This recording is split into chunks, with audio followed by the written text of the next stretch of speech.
Welcome to Telugu focus TV. నేను మీ శ్రీనివాస్ రెడ్డి. జగన్మోహన్ రెడ్డి గారి పైన అసలు సంచలనమైనటువంటి కామెంట్స్, ఆయన ఏమనుకుంటున్నారో కూడా చంద్రబాబు నాయుడు గారు ఒకటైతే చెప్పేశారు. అసలు ఏం చెప్పారు ఏమనేది కూడా ఈ వీడియోలో మనం పూర్తిగా తెలుసుకుందాం. తప్పనిసరిగా చంద్రబాబు నాయుడు గారికి సంబంధించి కావచ్చు, లేదా జగన్మోహన్ రెడ్డి గారికి సంబంధించినటువంటి ప్రతి అప్డేట్ను కూడా మీ ముందుకు తీసుకొచ్చే ప్రయత్నం చేస్తాం. కాబట్టి Telugu focus TV channel subscribe చేసుకొని పక్కన ఉన్న బెల్ బటన్ నొక్కి వారి మీద మీకు ఎంత అభిమానం ఉందో తెలియచేయండి. అలాగే కామెంట్ చేయడం కూడా మర్చిపోకండి. ఇంతటికీ చంద్రబాబు నాయుడు గారు ఏం చెప్పారు జగన్మోహన్ రెడ్డి గారి గురించి, ఆయన ఏమనుకుంటున్నారో ఆయన ప్లాన్లు కూడా ఈయన ముందుగానే పసిగట్టేశారని చెప్పుకోవచ్చు. అది ఏంటనేది కూడా ఈ వీడియోలో పూర్తిగా చూస్తే మీకు అర్థమైపోతుంది.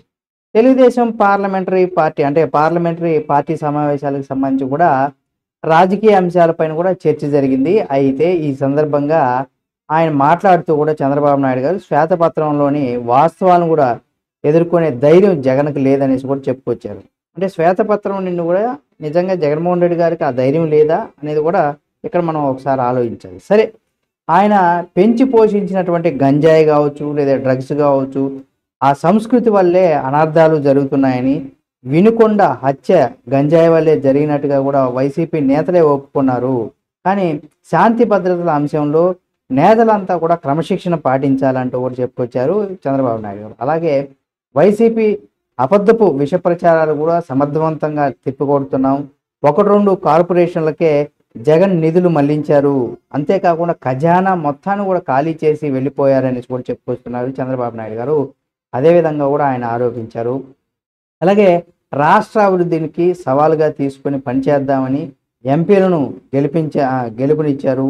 అలాగే శాంతి భద్రతల పైన కూడా అసెంబ్లీలో శ్వేతపత్రం విడుదల చేస్తామనేసి కూడా చెప్పుకొచ్చారు. అసెంబ్లీ సమావేశాల నుంచి కూడా పారిపోయేందుకు మాత్రమే జగన్మోహన్ రెడ్డి గారు ఈ ఢిల్లీ డ్రామాలు కూడా ఆడుతున్నారు అనేది కూడా చంద్రబాబు నాయుడు గారు అయితే చెప్పుకొచ్చారు. అంటే చంద్రబాబు నాయుడు గారి మీద, అలాగే కూటమి ప్రభుత్వం పైన కూడా మనం చూసినట్లయితే జగన్మోహన్ రెడ్డి గారు అనేకమైన, అంటే అక్కడ వినుకొండలో ఆయన్ని రషీద్ని పరామర్శించిన తర్వాత కూడా తెలుగుదేశం కూటమి ప్రభుత్వం పైన కూడా అనేక 37 అలా 500 పైనగా గొడవలు అల్లర్లు చేశారు.